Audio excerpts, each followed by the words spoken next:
ایک مسلمان کو رجب کے مہینے کے آنے پر کیا انداز اختیار کرنا چاہیے؟ آیا کاروبار کو زیادہ فوکس کرنا چاہیے یا اپنی عبادات کو فوکس کرنا چاہیے کہ رمضان اچھے طریقے سے اس کو ملے؟ رجب کا مہینہ بہرحال جو ہے وہ حرمت والے مہینوں میں سے ہے. یہ مہینہ جو ہے وہ الگ ہے. اس کے علاوہ جو 3 مہینے ہیں وہ ایک ساتھ ہیں، وہ ذوالقعدۃ الحرام، ذوالحجۃ الحرام اور محرم الحرام. یہ الگ ہے ان 3 سے.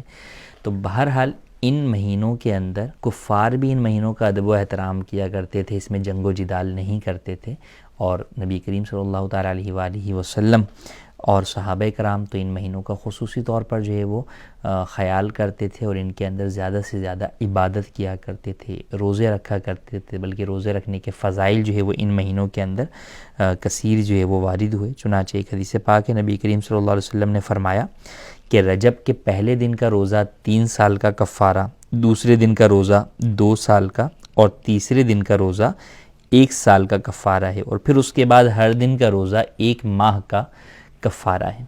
تو ہمیں چاہیے کہ ان مہینوں کی قدر کریں، ان مہینوں کو زیادہ سے زیادہ عبادت میں گزاریں، اور آگے جو ہے وہ جو مہینے مزید آ رہے ہیں، ماہ شعبان اور رمضان، ان مہینوں کی عبادت کے لیے ابھی سے اپنے آپ کو تیار کریں. ان مہینوں سے متعلق جو علم دین حاصل کرنا ہے اسے آج سے سیکھنا شروع کریں، تاکہ اس کے مطابق درست طریقے سے ہم ان مہینوں میں کما حق ہو روزہ اور دیگر جو عبادات ہیں وہ ادا کرنے میں کامیاب ہو جائیں.